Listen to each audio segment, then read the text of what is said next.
The Tavares got a red card last week. There are two sides to that. There was something even worse that happened before that incident. Arsenal were well stocked in all areas except maybe central striker because Nketiah moved on. Left us a little short there. One more body would have added value. Game. Odegaard went for international break and got injured. Mikel Arteta was signed to be the left eight this season, first choice left eight this season in my own.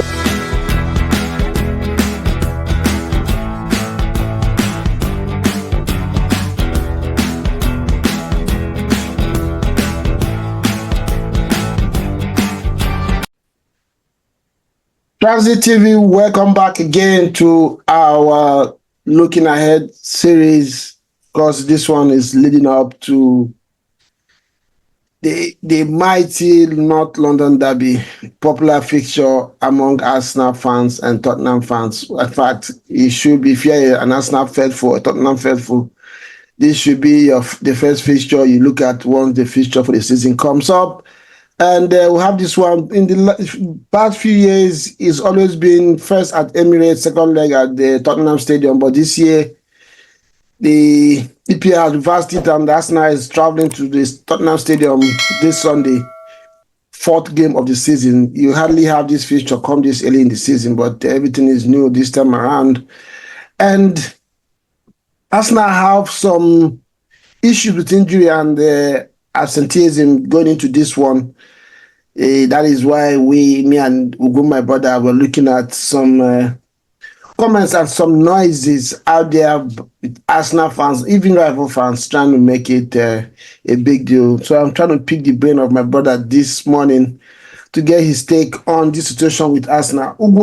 Before we continue, don't forget this video is sponsored by Zenith International Bank, a very renowned bank in Nigeria. They are currently offering their shares for sale, for public sale out there. So reach out to the nearest Zenith Bank or go on their website. The graphics is out there, also on the video. Try and get yourself some Zenith Bank shares. Is one of they call it new generation bank, leading new generation banks in Nigeria, and they have stayed strong over the years and decades. Check out Zenith Bank shares and do yourself, your loved ones, and your family good by investing in Zenith Bank offer. This is the best time to get these shares for yourself and for your loved ones. You are welcome to the show. Well, thanks, Reggie. As usual, we'll welcome everyone that is joining us online at Transit TV. We enjoy talking football here, talking all the current affairs that's related to football. So I look forward to a wonderful show. Yes, but brother, before we go on, don't forget, if you're in Nigeria or you have interest in Nigerian banking, Zenith International Bank are making a public offer for the shares. It's going on right now. Try and look in that direction and make some investment for yourself and your loved ones, and get in touch with Zenith Bank, and they are the sponsors for this one for us. Before we go ahead, don't forget to subscribe. If you have not done so, please subscribe, like this video, and also share it to your contacts. And we are aiming to get at least 50 likes in this video. That's not too much to ask, guys. Please let us move this mission forward. Yeah, Ogum, the main topic today, the main talking point today is, because I'm sure you've looked around this social media space out there. There is so much noise. A lot of Arsenal fans, of course, people who have never really wanted Arteta to be Arsenal manager, supported what he's doing, are already pressing the panic button that, the season could be over in 2 weeks' time if Arsenal loses to Tottenham and lose to City next weekend. The title challenge for the season could be over. That the transfer window, obviously, all of a sudden wasn't good enough, and stuff like that. Do you think the panic button should be pressed at this moment, considering what is going on? No, I don't think so. But that's what we get with social media. You get all kinds of characters, all kinds of people. People just want to express an opinion. Many people see sensationalism as content creation.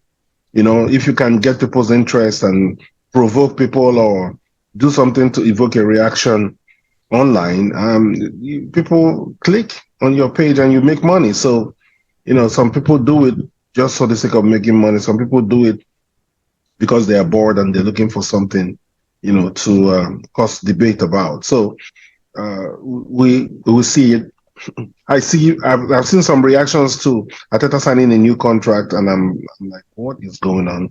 For any Arsenal fan at this point, not to see anything good about Arteta signing a new contract, I I don't have anything to say to that. It's Yeah. crazy. We're going to, like I Yeah. told you, I'm still studying this interview, after that signing. I'm sure you're doing that as well. We're going to make kind of digest his comments because he said some interesting stuff for me that really made sense, and I really want to hear, and I want us to digest for our viewers out there and seek their opinion as well.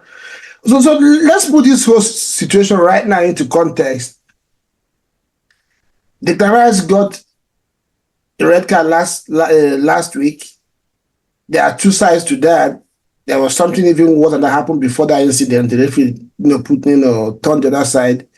Then the Gunners for me was stupid because I'm sure they would have briefed the players before the season started about the new rule that you don't do that. So for him to do that, if you want going to follow the letter of the law, that red card was justified. It's just that the referees sometimes are expected to use their game management skills to manage situations, like knowing what the implication of that decision, what it will be on Arsenal, and the way that game was going. But again, if he decides to go with the law, I don't think anybody should blame. So the Clarice was stupid in that situation, and Arsenal don't have him for this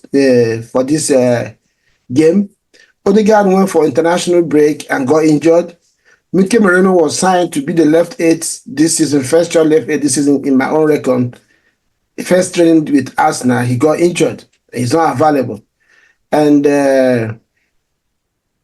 who else? Yeah, that's it in the midfield. So you're losing three players, potential players in the midfield.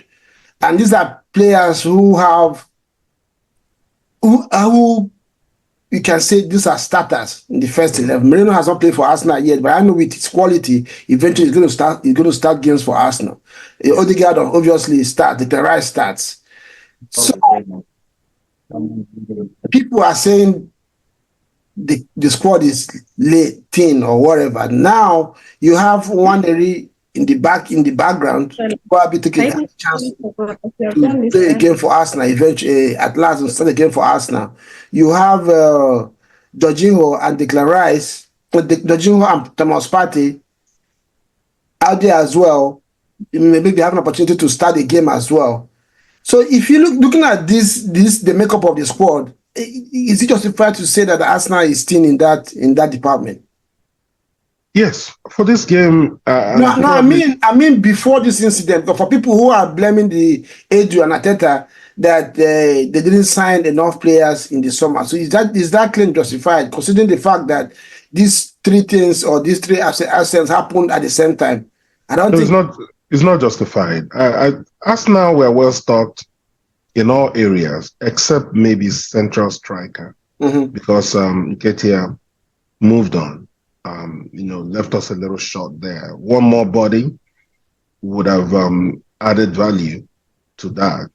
But having said that, we beefed up right wing and left wing by bringing in Sterling, and he can play in the middle as well.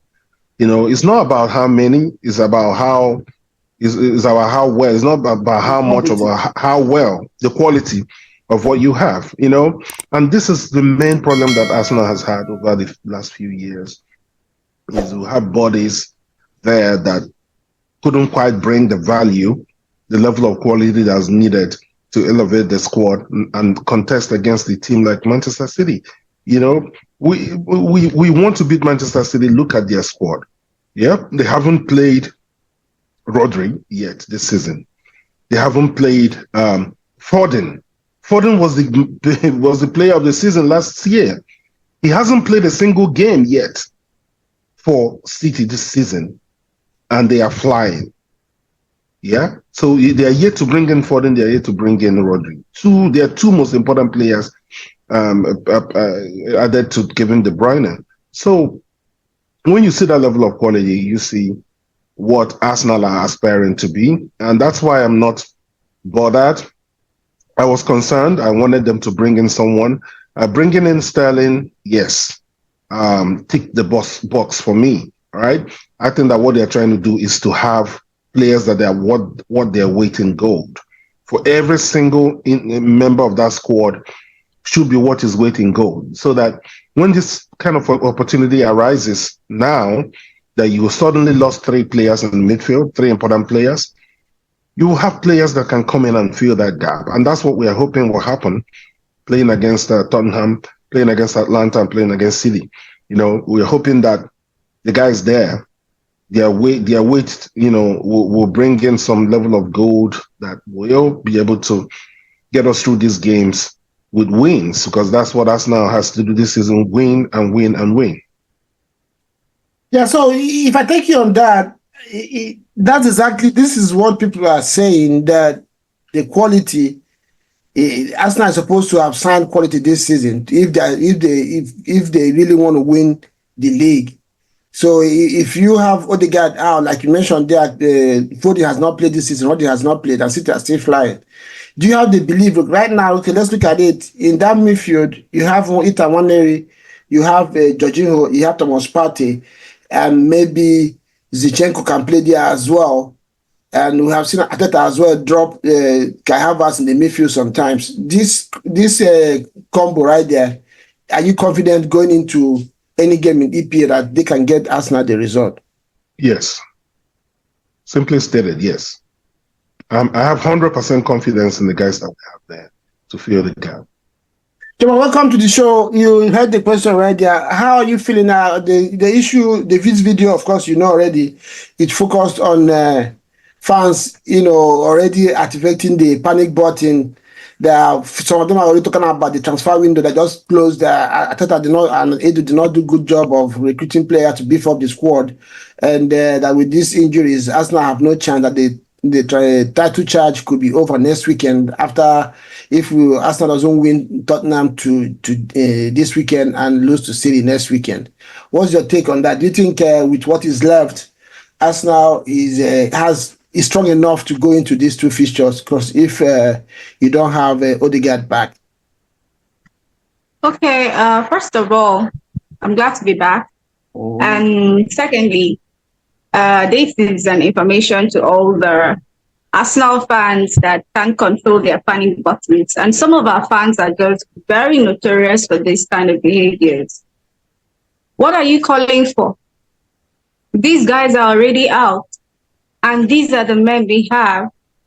And if the manager says, I am using Ethan, I am using these guys for the period of time that the people are injured, what else can you do? Arsenal fans, some of our fans are used to, they complain about everything. I remember when he was in Ketia, they said, oh, he's nothing. And then all of a sudden, Jesus was not there. Oh, he comes. Oh, he's something. Oh, Ketia is still in Arsenal. Oh, get him out. Now he's out. Oh, all of a sudden, oh, we shouldn't have gotten him out. Remember when some Arsenal were chanting the whole get party? That was some Arsenal fans are chanting. If we had gotten him out of Arsenal, the gaps that he closed for us in the midfield towards the end of the season, who would have done that? And now, who would do that? Odegaard is out. And this is a big bite. So as far as I'm concerned, I always have a very high level of confidence because I trust Arteta to know what he's doing. So these are the men we have in Arsenal. So these are the men we're going to use. So the earlier we start saying this is what we have to do and focus.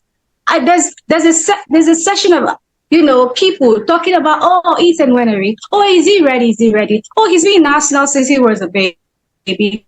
Oh, Oh, let the light shine on him.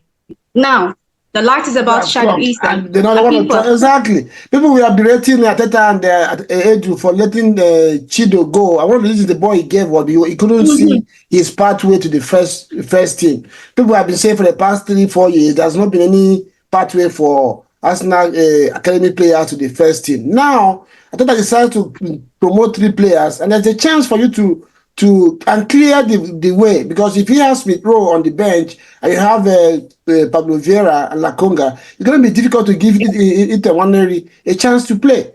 So he clears those people in front of him who have not really been, broken any eyes for Arsenal, to give this guy a chance. All of a sudden, it's also panic button. So let me ask you guys, what would be your combo to start this game? For me, I agree with what you guys have said. I'm not panicking at all. And my point of view is, if Arsenal really wants to win the league, if they claim that they're trying to win the league ahead of City, then situations like this are the situations that you prove that you're ready. Not a claim, Reggie. Sorry to cut you, but no, just putting it out there. What I'm saying is, this is a situation that you have to show it. Yeah, you can say all the words you want to say. The last 2 seasons you have competed, but Arsenal wants to cross the line of winning the league. In the last season, Rodri missed some games. KDB was out for weeks. Haaland missed some games, and they still won the league. So I don't think and when Haaland was out, they didn't have a striker that was scoring like Haaland. They only had Alvarez. He's a good striker, but he's not as good as Haaland. But he served the purpose, Reggie. He served the purpose why those boys were out. No, you don't get my point. That's what I'm saying. That this is the time for the other players to come and show what they're in the squad for. I don't know what people are panicking for, because you can't have the same quality on the bench. You might have something close, like City showed. There was a time Walker was out. Pep Guardiola introduced a 16 or 17-year-old Rico Williams. No City fans was panicking. They trusted Pep. But if Pep could play this boy, that means he's good. He's been in the squad since that time. He's not even 18 years yet. And he played for England. So for me, I support what you guys are saying. I don't see any reason to panic. It all depends on how these players perform on Sunday against Tottenham. Then we can say, oh, we're not ready, or we should have done this. But Arteta sees these players every day in training, and he trusts these players. The past 2 seasons, we had 23 players on the squad, but he used 15 players. Now he has trimmed the squad and made us believe that all the players in that team right now, he trusts everybody. So let him use the players.